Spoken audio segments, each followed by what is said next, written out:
فیصلہ آباد سے خبر شامل کرتے ہیں۔ ہمارے senior anchor person Akbar Warraich army chief general Asim Munir نے کہا ہے کہ دہشت گردی کسی صورت برداشت نہیں کی جائے گی۔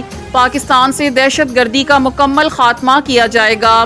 پاک فوج کے شعبہ تعلقات عامہ ISPR کی جانب سے جاری بیان میں بتایا گیا ہے کہ کوئٹہ ریلوے اسٹیشن خودکش دھماکے کے شہداء کی نماز جنازہ کوئٹہ گیریزن میں ادا کی گئی، جس میں chief of army staff general Asim Munir نے بھی شرکت کی۔